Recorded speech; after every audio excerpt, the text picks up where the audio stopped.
Hello students, welcome back. Hope you all are doing absolutely fine. And we were doing the chapter electricity for physics, and this is the next session for class 10. In the previous lecture, we have done the numerical problems related to the combination of resistors, and we also learned about the parallel and series combination of resistors and their mathematical expressions to calculate the net effective resistance in the combination of resistors. Right? I hope you all have understood the topic very well. Now the next topic for today's session is heating effect of electric current. That is also very much important. Heating effect of electric current.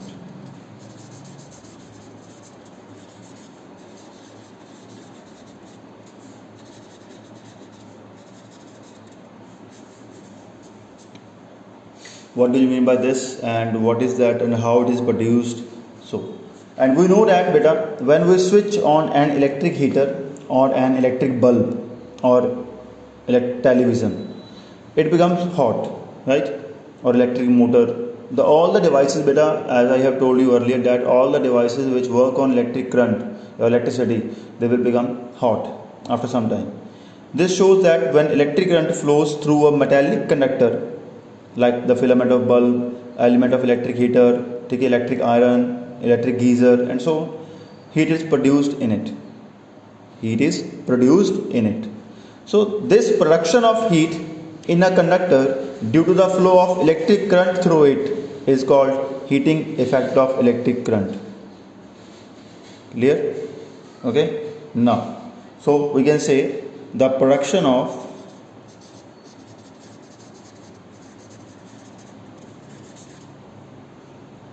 heat in a conductor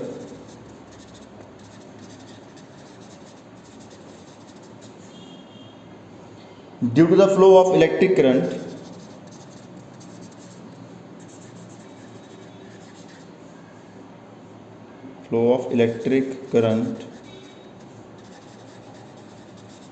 through it is known as heating effect of electric current. Right? Now let us see from where this heat energy comes. Heat energy कहाँ से आएगी वो हम पता करेंगे अभी. जैसे suppose we have a conductor like this. Suppose this is attached to the positive terminal of battery and this is attached to the negative terminal of battery, so that this end becomes, suppose and A becomes positively charged and B becomes negatively charged, right? And there are so many electrons present in the conductor having negative charge, and also there are so many positively charged kernels or atoms or other ions present in the conductor. Okay, right?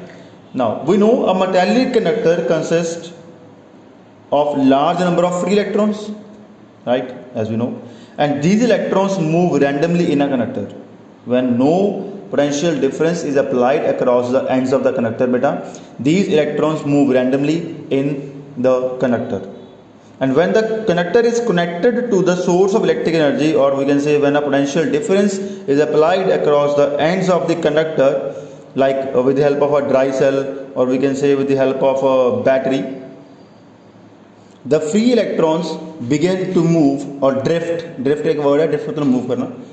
Move towards positive terminal of the battery. The free electrons always begin to move towards the positive terminal of the battery. तो वो positive terminal की तरफ move करना start कर देंगे, right?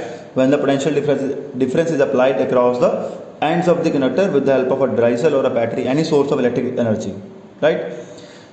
Now, but the motion of free electrons beta in the conductor, as we know, is not smooth. इनका motion इस connector में स्मूथ नहीं होता. भी वो ऐसा नहीं है कि यहाँ से चले और आराम से यहाँ तक पहुँच जाएंगे, नहीं. Why? Because they collide with the atoms or ions of the conductor also, or we can say they collide with each other also, and they collide with the positively charged kernels, as I have explained to you in the previous lectures, that what are kernels and what are free electrons. Okay? In their path beta, they collide with the positive charge kernels and with the other ions of the conductor also, As a result of these collisions, तो what will happen? The kinetic energy of free electrons, क्योंकि free electrons तो move कर रहे हैं and जो चीज़ move करेगी उनके पास को क्या होती है? kinetic energy. And the kinetic energy of the free electrons will transferred to the positively charged kernels.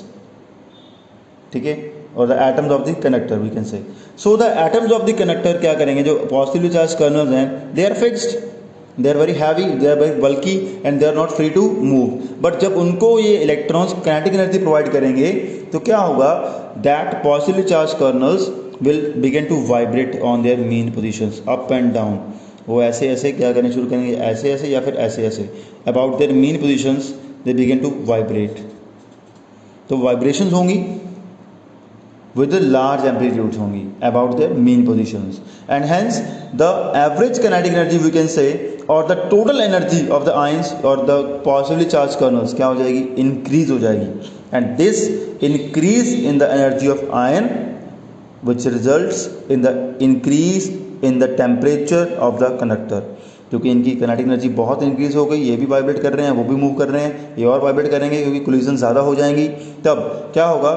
Temperature increase हो जाएगा कनेक्टर का, and thus heat is produced when electric current flows through the metallic conductor. So this is how the heat is produced, और why the heat is produced in a metallic connector. This is the answer how, and this is the process. We can explain it in detail now. I think you are now able to explain it in the exams also. If the question comes in paper that what is the cause of heating effect of electric current, ठीक है, या फिर how the from where this heat energy comes. Clear? So पता लगा अभी आपको? easy था. Now we will discuss about the amount of heat produced in a conductor through which electric current flows.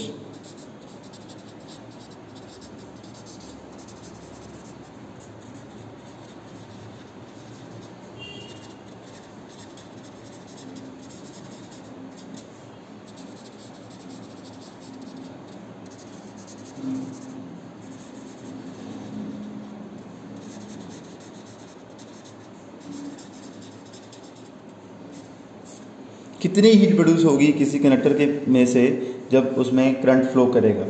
So suppose we have a conductor, हमने elect कर लिया कि we have a conductor suppose A B connected to a cell as I have shown you in the figure. Cell के साथ वो connected है, ये की है, ये पॉजिटिव टर्मिनल, नेगेटिव टर्मिनल, ये बन जाएगा पॉजिटिव, ये भी बन जाएगा नेगेटिव. ठीक है, right. Now let V be the potential difference applied across the ends of the conductor and the current I flows through the conductor. Suppose I जा रहा है और I ही क्या आएगा? वापस आएगा. ठीक है, clear? Now we know that potential difference is the amount of, क्या हमें पता है कि we know that potential difference is the amount of work done in carrying unit positive charge from one point to the another point of the conductor. पता है हमें potential difference जो होता है वो वर्क डन वो है कि कितना वर्क डन किया सोर्स ऑफ इलेक्ट्रिक करंट ने किसी चार्ज को एक पॉइंट से दूसरे पॉइंट तक लेके जाने के लिए. ठीक है, and that is equal to W upon Q. Suppose W is the work done and Q is a unit positive charge that is moved from one point to that is carried away from one point to another point in a connector. Then we can say V is equal to W upon Q, or this implies we can say W is equal to V into Q. Mark it as a first equation. Derivation will not comes in paper, but the formula, the expression we will made to this derivation will come in the paper. but derivation आपको करवानी ज़रूरी है. क्यों? क्योंकि अगर आप by chance वहाँ पे फॉर्मूला भूल गए तो आपको डेरिवेशन से याद रह जाएगा. आप 2 मिनट में करके देख सकते हो कि आप फॉर्मूला सही अप्लाई कर भी रहे हो या नहीं. ठीक है, okay. And now so suppose if current I flows, if I current flows through the conductor for time t,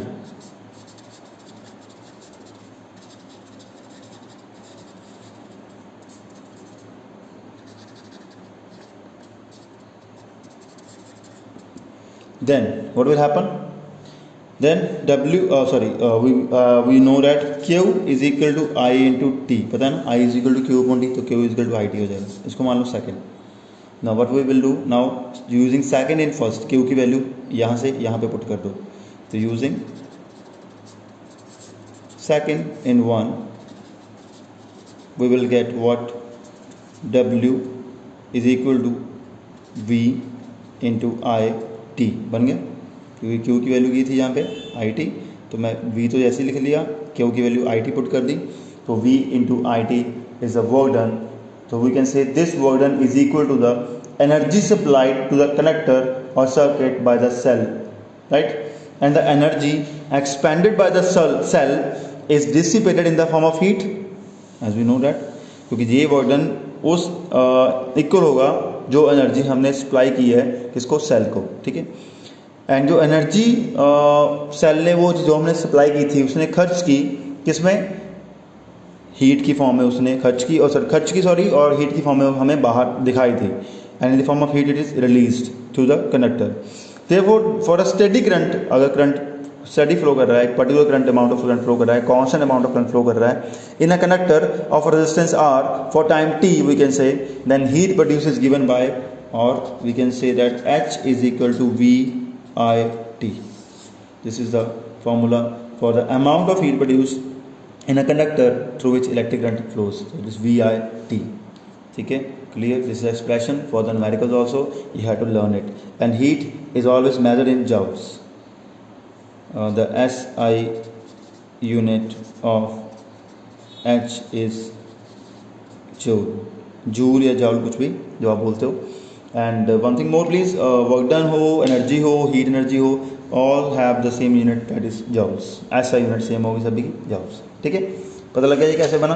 now अभी हमारे पास जो रिलेशन आया है इसकी हम अदर एक्सपेरिमेंटल फॉर्म्स करेंगे, अदर एक्सप्रेशंस करेंगे.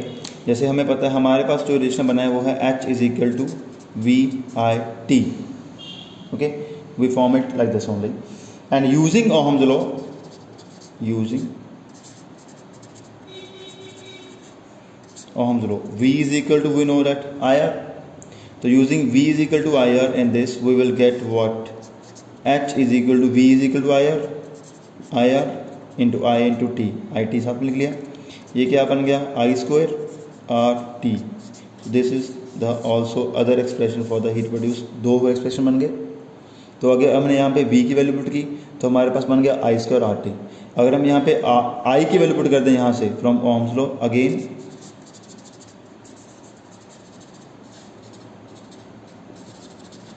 from Ohm's law, as we know that I is equal to V upon R. ठीक है, तो इसको मान लो फर्स्ट, इसको मान लो सेकंड. तो using I is equal to V upon R in first, तो क्या बनेगा, H is equal to V, I is equal to क्या पुट करना है, V upon R इंटू क्या है हमारे पास T. तो क्या बन जाएगा हमारे पास V square upon R into T is equal to H, which is the required expression also, or we can say third expression for the amount of heat energy produced in a conductor. So you have to learn this one and this one. Any one of these three can be applied in the numerical problems that we will do in the next lecture. Okay, so you have to remember this only, the three. Clear? Now next one is we have a Joule's law of heating, or Joule's law of heating. That is not in your syllabus in detail. आपको आपके syllabus में detail में नहीं है कि कैसे उसने किया था, क्या किया था, क्योंकि it is a topic of higher classes also, and ये है इसके साथ रिलेटेड है, इसलिए आपको इसकी सिर्फ डेफिनेशन ही है what is joules law of heating. और उसने जॉल्स ने एक्सपेरिमेंट क्या किया था, कैसे कनेक्ट किया था कि हाँ भी हीट प्रोड्यूस होगी, अगर करंट पास होगा तो हीट प्रोड्यूस होगी.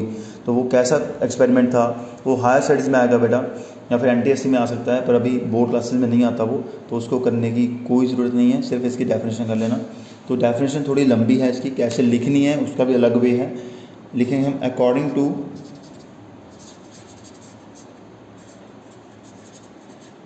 Joule's law of heating, the amount of heat produced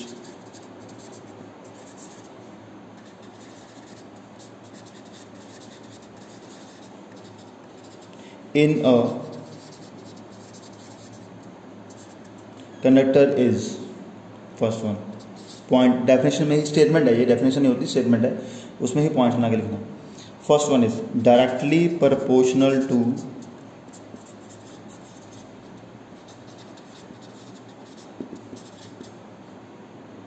the square of electric current flowing through it, the square of electric current flowing through it, that is we can say H is directly proportional to I square. Second is ऐसे लिखना पड़ेगा वो भी directly proportional to, I am writing the short forms here because I have, as you know मेरे पास हमेशा space की कमी होती है, ठीक है. Directly proportional to the resistance of the conductor,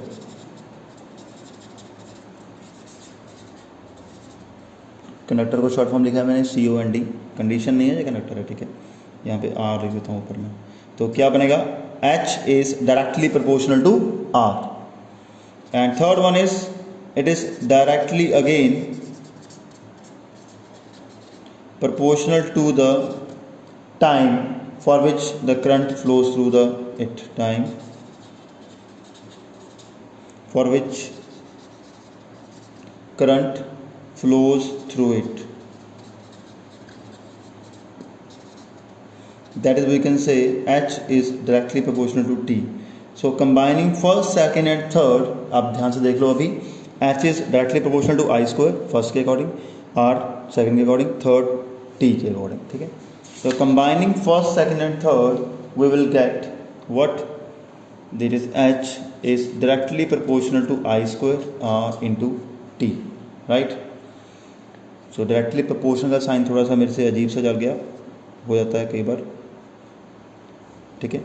now this becomes H is equal to K I square RT, where K is a constant. If K is equal to 1, then H is equal to I square RT.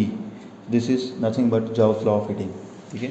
तो आपको ये लिखने की ज़रूरत नहीं है क्या बना क्या नहीं, आपको सिर्फ 3 पॉइंट लिख देना, खत्म हो जाएगा Gauss law of heating आपका, ठीक है. इसके ऊपर न्यूमेरिकल्स आएंगे, obviously heating effect of electric current के ऊपर न्यूमेरिकल्स आएंगे, वो आपको नेक्स्ट लेक्चर में करवाऊंगा. पहले आज हम थ्योरी खत्म कर लें, इस चैप्टर की थ्योरी आज के लेक्चर में ख़त्म हो जाएगी, ठीक है.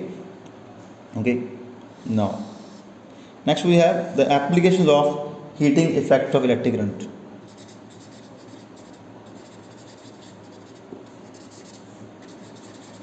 गॉस लॉ ऑफ हीटिंग की एप्लीकेशन नहीं बता रहा मैं, बता रहा हूँ total heating effect of electric current की सारी, heating effect of electric current. Clear? Now what are its applications, or we can also say that Joule heating effect की application क्या आएगा, पेपर में आ गया तो भी यही लिखनी है. अगर आ गया स्पेशली क्वेश्चन आया ना Joule heating effect की एप्लीकेशन लिखो, सर ये तो करवाया नहीं, तो वो भी ये मैं करवा रहा हूँ अभी, यही है जो heating effect of electric current की एप्लीकेशंस हैं वही होंगी Joule लॉ ऑफ हीटिंग की applications. Now first one is we can have electric heater, electric iron, electric geyser, ठीक है. All work on this principle only. Electric heater,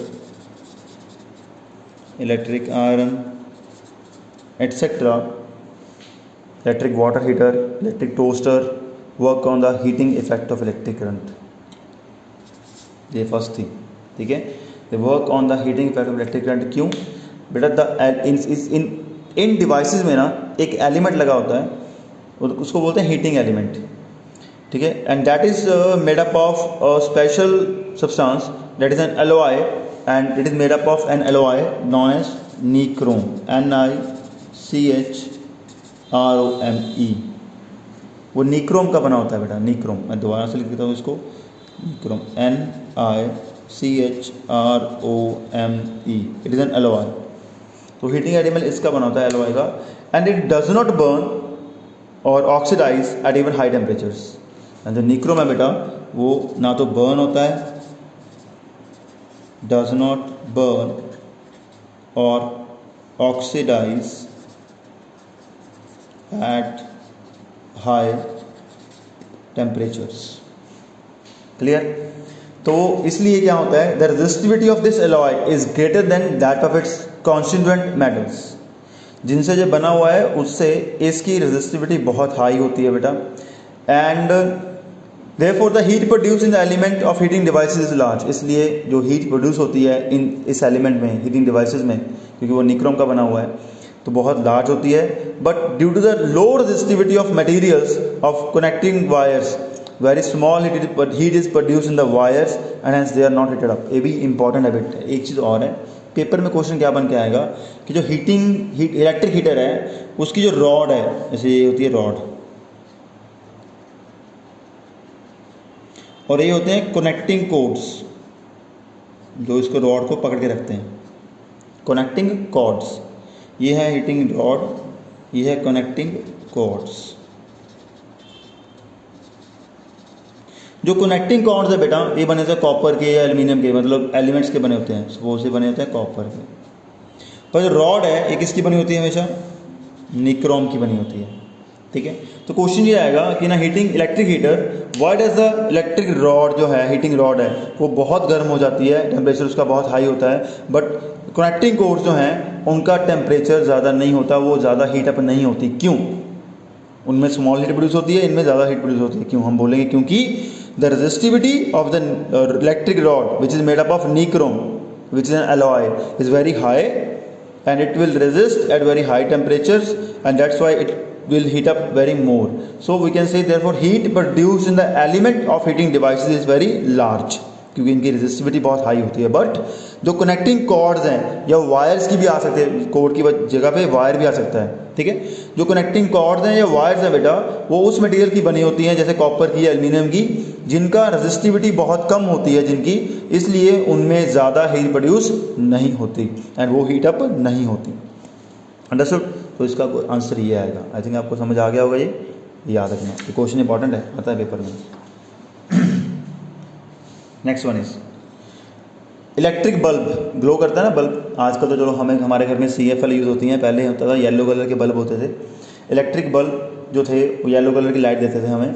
वो क्यों? क्योंकि उसमें गैस होती थी आर्गन एंड वो गैस जब बर्न होती है, जब हम कह सकते हैं उन गर्म होती है ना, तो वो हमेशा हमें येलो कलर का फ्लेम देती है या येलो कलर दिखता है हमें, ठीक है। एंड आर्गन होती थी उसमें या फिर नाइट्रोजन होती थी उसमें, ठीक है। होती है, थी नहीं है, अभी भी मिलते हैं मार्केट में। चलो, तो इलेक्ट्रिक बल्ब जो है बेटा वो ग्लो करता है when electric current flows to the filament of the bulb. ये भी heating effect of electric current के ऊपर ही बेस्ड है। इसकी सेकंड एप्लीकेशन है electric bulb glows when electric current flows through filament of the bulb, ठीक है। क्यों, कब, कैसे?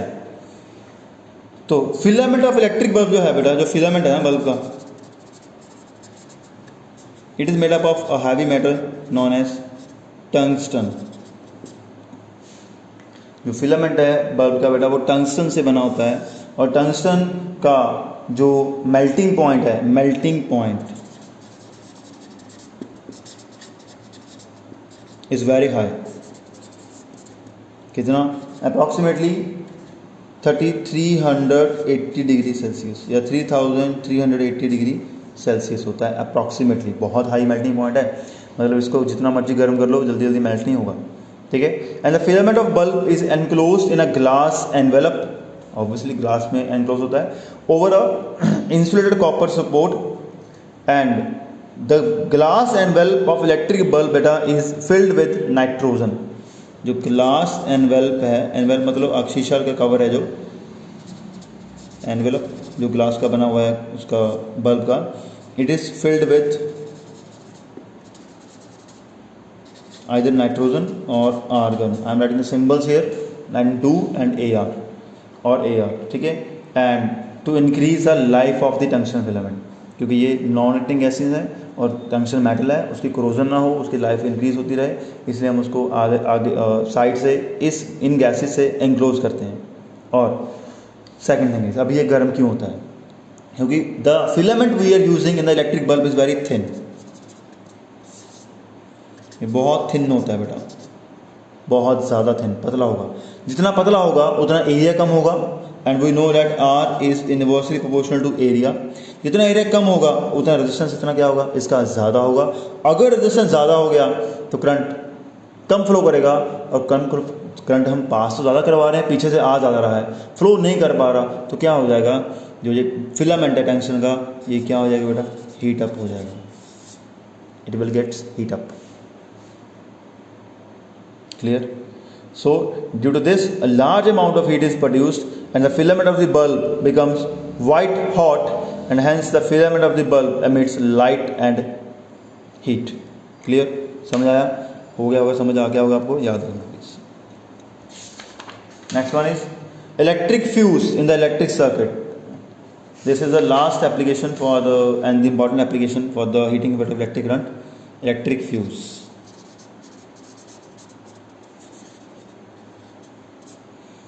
याद रखना बेटा, it is a safety device. Electric fuse एक सेफ्टी डिवाइस है जो हमारे अप्लायंसेस को बचाता है फ्यूज़ होने से या बर्स्ट होने से। अगर हम अपने घर में हमेशा हम हर एक रूम का एक फ्यूज़ लगाते हैं, बाहर मीटर बॉक्स में आपने देखा होगा हर एक रूम का अलग फ्यूज़ होता है। जिन घरों में पुरानी फिटिंग हुई है उनमें देखोगे आपकी उनके स्विच बोर्ड पे ही एक एक रूम में एक फ्यूज़ लगा होगा। ठीक है, वो इलेक्ट्रिक फ्यूज़ क्यों है? अगर बाई चांस बाहर से करंट ज़्यादा आ गया तो इलेक्ट्रिक फ्यूज़ जो है उसकी जो अंदर वायर लगी हुई है, आप देखोगे खोल के उसमें कॉपर की पतली सी वायर लगी हुई, कॉपर की नहीं होती वैसे तो, हम घर पे कॉपर लगा देते हैं, वैसे तो एक एलॉय की बनी होती है। इलेक्ट्रिक फ्यूज़ जो है वो एक वायर है which is made up of an alloy that is tin lead alloy, उसका नाम है टिन लेड एलॉय की बनी होती है बेटा।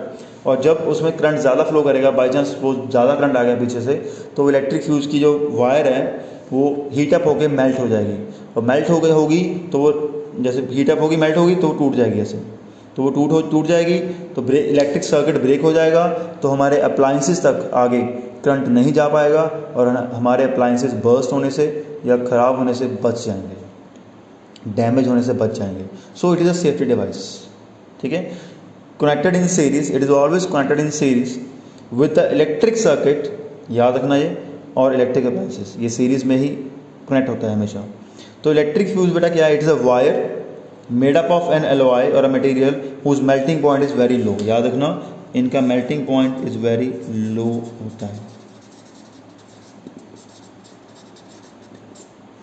ठीक है, okay. For example tin and lead alloy होता है, कॉपर की बना सकते हैं हम, एल्यूमिनियम की भी लगा सकते हैं, वहाँ पे आयरन की तो चलो मेल्टिंग पॉइंट थोड़ा ज़्यादा हो जाएगा। तो बेटर सबसे बेटर ये है कि टिन लेड एलॉय लगाओ या फिर कॉपर लगा दो। हम मोस्टली कॉपर की लगाते हैं घर में।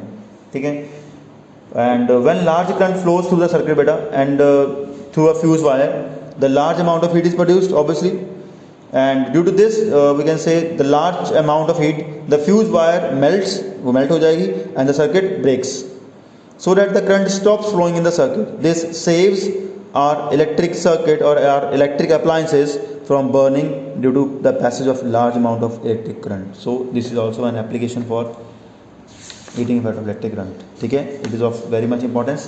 तो 3 एप्लीकेशन थी एंड ये था सारा कुछ about heating effect of electric current. और आपको इलेक्ट्रिक फ्यूज़ के बारे में कुछ बता दूं बेटा, इलेक्ट्रिक फ्यूज़ जो हमारे सर्किट में यूज़ होंगे वो उनकी अलग अलग रेटिंग होती है। जैसे कोई फ्यूज़ होगा, suppose electric fuses have different ratings, किसी की होगी 1 एम्पियर, किसी की 2 एम्पियर, किसी की 3 एम्पियर, 5 एम्पियर, 10 एम्पियर, 15 एम्पियर, ऐसे रेटिंग होती है कि 15 एम्पियर का फ्यूज़ है, 10 एम्पियर का फ्यूज़ है, फिर 5 एम्पियर का है, 3 एम्पियर का है, 20 एम्पियर का है, एंड सो ऑन। ठीक है, तो ये रेटिंग के हिसाब से फ्यूज़ लगते हैं। जो डिवाइस बहुत हैवी है, जैसे एसी है, माइक्रोवेव ओवन है, ठीक है, हीटर, इलेक्ट्रिक गीज़र है, तो उसमें जो फ्यूज़ लगेगा वो मैक्सिमम करंट का लगेगा, मैक्सिमम रेटिंग का लगेगा, 15 या 20 का लगेगा। क्यों? क्योंकि उनको करंट ज़्यादा चाहिए, उनमें करंट अगर ज़्यादा नहीं जाएगा तो वो वर्क नहीं कर पाएंगे। ठीक है, दे नीड मोर करंट। तो अगर उसमें इलेक्ट्रिक हीटर के साथ हमने 5 एम्पियर का करंट फ्यूज़ लगा दिया तो इलेक्ट्रिक हीटर वर्क नहीं कर पाएगा। क्यों? क्योंकि उसको करंट चाहिए एटलीस्ट 15 एम्पियर।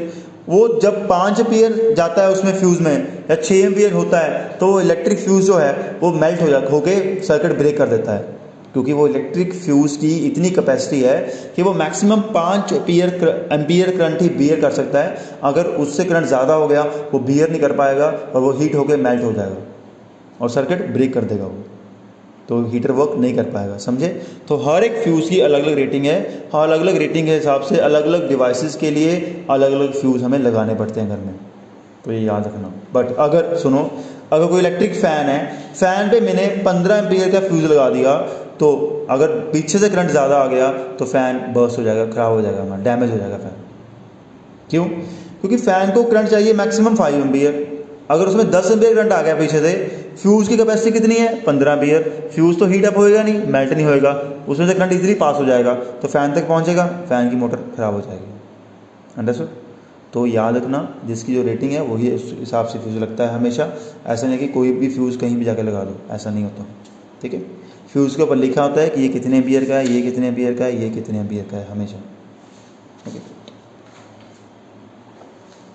ना अगर आप ना वैसे भी मार्केट में अगर इलेक्ट्रिक फ्यूज़ खरीदने जाओगे इलेक्ट्रिक शॉप पे, तो वो पूछेंगे आपसे कि कितनी रेटिंग का फ्यूज़ चाहिए, you need fuse electric fuse of how much rating, 5 ampere चाहिए, 10 एम्पीयर चाहिए, कितना चाहिए, ठीक है।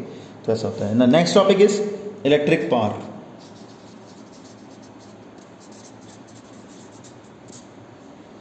Electric power is defined as बेटा the amount of electric energy consumed in a circuit per unit time.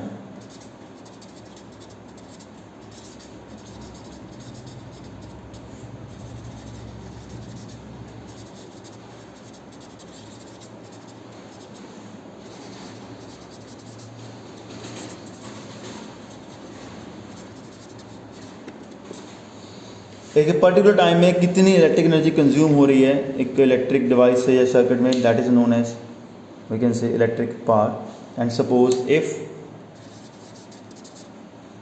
W be the work done, obviously जितना work done होगा उतनी एनर्जी ही क्या होगी, कंज्यूम होगी, बताया हमें, या amount of W be the amount of work done और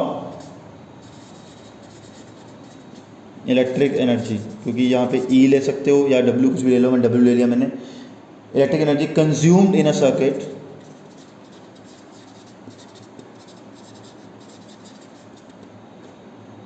in T seconds, suppose, then electric power at P, electric power is denoted by P, capital P, is equal to, we can say, W upon T. Okay, since as we know that W is equal to VIT, so using this in this we will get P is equal to VIT upon T, T or T cancel, or VI. This implies P is equal to VI, and this can be the new definition for electric power. P is equal to VI. So electric power is defined as the product of potential difference applied across the ends of the conductor and the current flowing through it. So this is the actual definition for electric power. ये मत लिखना, ये लिख देना better है, right? And as we know that P is equal to VI, इसको मान लो first, this is the expression for numericals also, P is equal to VI, sorry, now it is I think visible to you all, and it is defined as, we can say that electric power is defined, new definition बनेगी, is defined as the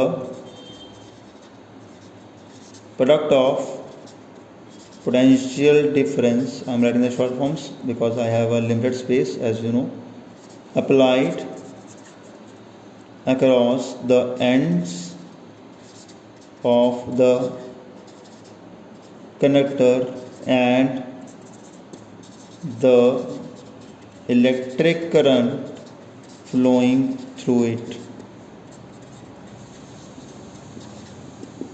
I think it is a better definition for exams also, so you have to write this definition only in the exams. If the question comes in paper, define electric power, so define it in this way only, ठीक है, clear? Now other forms of electric power, just like the other forms of energy हमने किया था, तो other expressions क्या कह सकते हैं हम, using Ohm's law, V is equal to what, IR. तो using this in first, now from first जो ऊपर हमें दिया हुआ है, फर्स्ट ये वाला फर्स्ट है, फ्रॉम फर्स्ट V की वैल्यू पुट कर दो IR, तो we will get P is equal to IR into I, और we can say that P is equal to I square R. तो ये हो गया हमारे पास पावर की नई एक्सप्रेशन, सेकंड एक्सप्रेशन हो गया पावर का। तो हमने पहले किया था एनर्जी के लिए ये एक्सप्रेशन, अभी पावर के लिए कर रहे हैं। एनर्जी में था VIT, अभी पावर के लिए T खत्म हो गया बस पावर के लिए, I स्क्वायर RT था, T खत्म हो गया। और next also I is equal to V upon R according to Ohm's law, ठीक है। तो you from first again we will get P, जैसे फर्स्ट ये है ना, इसमें I की वैल्यू पुट कर दो, अभी क्या बनेगा आपको दिखाई दे रहा होगा, P is equal to V square upon R। So we will get the three expressions, P is equal to I square R, P is equal to V square upon R and P is equal to VI. So these three expressions you have to learn for the numericals. This is third, this one is first on the electric power. Numerical आएंगे करेंगे next lecture में, तो ये हैं, ठीक है। Next next is SI unit of power.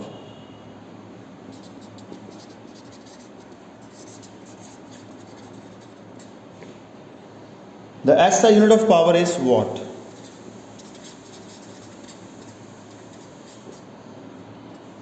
That is capital W, denoted by capital W, and we know P is equal to VI and power is 1 watt only if potential difference is 1 volt and current is 1 ampere, right? We can say 1 watt is equal to 1 volt ampere, right? We can say it, and we will define that electric power is said to be 1 watt if 1 volt of potential difference is applied across the ends of the conductor so that 1 ampere of current flows through it. ये आप लिख लेना, मैं नहीं लिख रहा, आपको easy हो जाएगा। तो 1 watt is defined as, हम लिखेंगे the electric power is said to be 1 watt if ये सिंपल कर लो, electric power is said to be 1 watt if 1 ampere, पहले ये एम्पियर लिख लो, 1 ampere current flows through a circuit having 1 volt potential difference. Clear? So this is the definition of watt and the bigger units of, there are some bigger units for watt, that is 1 kilowatt, 10⁻³ watt, 1 megawatt तो सुना होगा आपने बहुत बार practical life में, and gigawatt that is 10⁹ watt, ठीक है। these are the bigger units for watt. okay, next one we have is the, एक होता है बेटा practical unit of power, practical unit of power, that is horse power। घोड़े की power नहीं, horse power की यूनिट है। जैसे हम बोलते हैं ना इंजन्स, जो हमें ऑटोमोबाइल्स हैं उनके जो इंजन्स हैं उनकी जो यूनिट्स है वो हमेशा हॉर्स पावर में, उनकी पावर हमेशा हॉर्स पावर में होती है। And 1 horse power HP, Himachal Pradesh नहीं है, हॉर्स पावर है। 1 HP इज इक्वल टू बेटा 746 वाट्स। याद रखना रिलेशन, जैसे और कुछ नहीं है, इसका रिलेशन ही याद करना है प्रैक्टिकल यूनिट का। Clear? Now next one we have a commercial unit of electric energy. We did it also in the 9th class in the work energy power chapter, but we will again do it.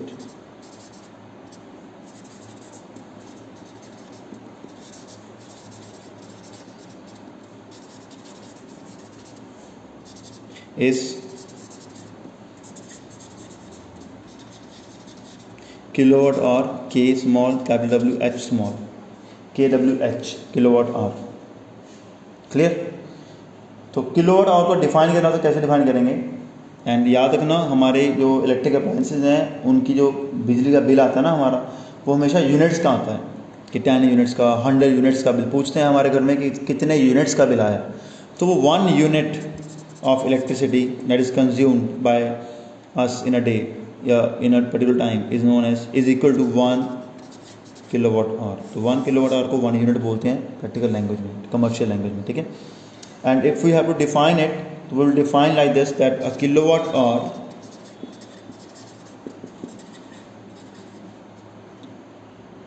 is the amount of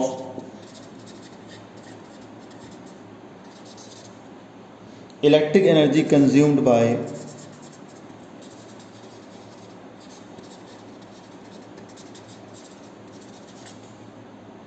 1000 watt, क्योंकि 1 kilowatt is equal to 1000 watt, 1 kilowatt 1000 watt हो गया। 1000 watt appliance when it operates for 1 hour। तो अगर वो appliance 1 घंटे के लिए, 1000 वाट का कोई अप्लाइंस है घर में, कोई इलेक्ट्रिक आयरन है, इलेक्ट्रिक गीज़र है सपोज, अगर एसी है, अगर वो 1 घंटे के लिए वर्क करेगा तो वो 1 यूनिट ख़त्म कर देगा, 1 किलोवाट एनर्जी कंज्यूम कर लेगा। ठीक है, clear. Now there is a relation between joules and kilowatt hour, ये हमने 9th में भी किया हुआ है, किलोवाट आवर एंड जॉल्स। तो 1 किलोवाट आवर को हम लिख सकते हैं 1 kilowatt into 1 hour. 1 kilowatt is equal to 1000 watt, 1 hour is equal to, as we know, that 3600 seconds, it becomes 36, 2 0, 5 0 लग जाएंगे, 3 ये हैं 2 ये हैं, एंड watt second। ठीक है, एंड दिस बिकम्स 36 इंटू 10⁵, 5 0 ऐसे लिख सकता हूँ, और 1 watt second is equal to 1 joule। क्यों? As we know that because energy is equal to power into time, because power is equal to energy upon time होता है ना, तो energy is 1 joule, power is watt, time is second, so this implies 1 joule is equal to 1 watt second, तो watt second is equal to joules. तो इसको अगर point हम ऐसे ले आएँ तो ये 3.6 हो जाएगा, 10 पावर क्या हो जाएगा 6, याद करना इजी हो जाएगा क्योंकि यहाँ पे 6 है, यहाँ पे भी 6 है, इसलिए हम ऐसे इसको याद करते हैं, that is 1 kilowatt hour is equal to 3.6 into 10⁶ joules.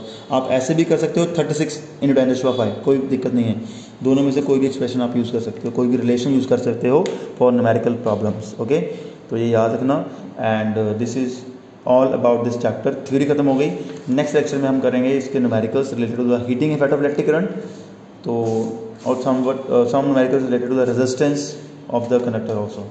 ठीक है, so that's all for the day बेटा, इसको कर लेना अच्छी तरह से, चैप्टर खत्म हो जाएगा, इसके बाद आपको वर्कशीट्स दूंगा, वो भी करेंगे, and I think you all have understood the topic is very well. तो कोई दिक्कत हुई तो मुझे मैसेज कर देना, कभी मुझे कॉल कर लेना कि सर ये दिक्कत है, मुझे बता दो, तो मैं I will be there for you any time. So bye bye, take care.